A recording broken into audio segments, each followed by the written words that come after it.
Now to the politics of the Olympics, an issue we'll be discussing a lot here on Meet the Press, with just over 1 month to go before the opening ceremonies of the Winter Olympics in Sochi, Russia. 2 suicide bombings in Volgograd, just 600 miles from the site of the Games, are raising some questions about the potential for more terrorist attacks and the safety of U.S. athletes. I spoke with Janet Napolitano, the former Secretary of Homeland Security, who is leading the U.S. presidential delegation to the opening ceremonies. Madam Secretary, now President Napolitano, welcome back to the program. Thank you. Good to have you here. Let me start with the very difficult matter of security at the Olympic Games. Given your background, what are the major questions you would have when it comes to protecting U.S. athletes going to the Games? Well, I think, security has always been an issue with the Games, and probably going back at least to Munich. And so, the questions are the logical ones. Have appropriate preparations been made? Do we have good liaison between the United States and the International Olympic Committee and with the host nation and the like?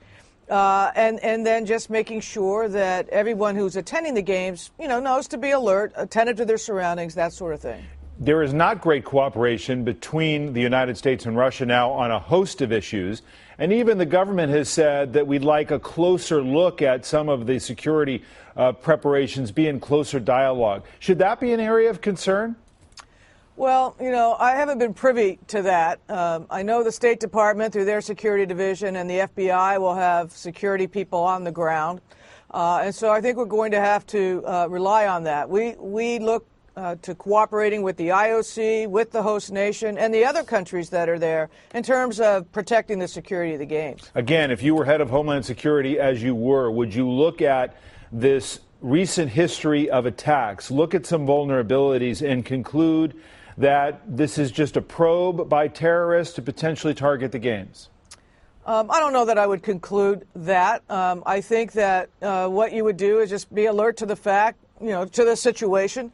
But remember, in the run-up to all of the Games recently, there have been security issues, security questions, have appropriate preparations been made. After the Games, everybody talks about the actual performances, which actually is the point. The USA Today concluded on Monday in its paper the following, and I'll read it to you, about broader concerns. Yet as the new security measures were being advanced, the Volgograd attacks in Russia underscored a long-standing concern in the run-up to the Winter Games. 2 months ago, a Western security official with knowledge of the Russian Olympic security plan told USA Today that there was fear that so many resources have been dispatched to lock down Sochi that other potential targets throughout the country, including transportation hubs, could be vulnerable. Again, an area of concern for you? Well, I think if true, absolutely. And I think that what the speaker was saying is if all the security arrangements are in Sochi, does that expose other so-called soft targets to potential terrorist attacks? But look, the United States will work as closely as we can with Russia, with the IOC, with the other countries there. We want the Games, obviously, to be safe, and we want them to be about the athletes because we've got a terrific team going.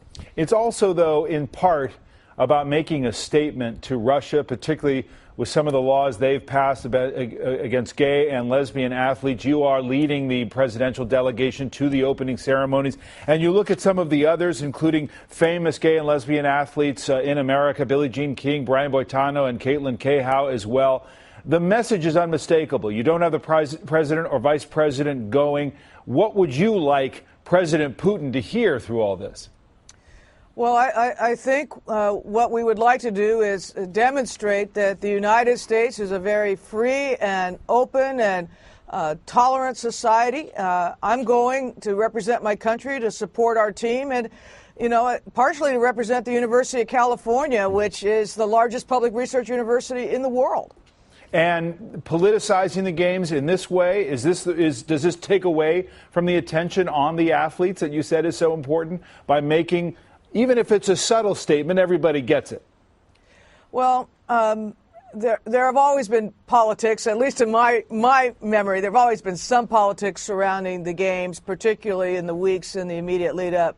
Once the athletes start going down the runs and doing the skating and first women's team ever to be ski jumping, the attention will turn. But in the meantime, yes, everybody will be conscious of security and making sure that athletes and spectators are safe.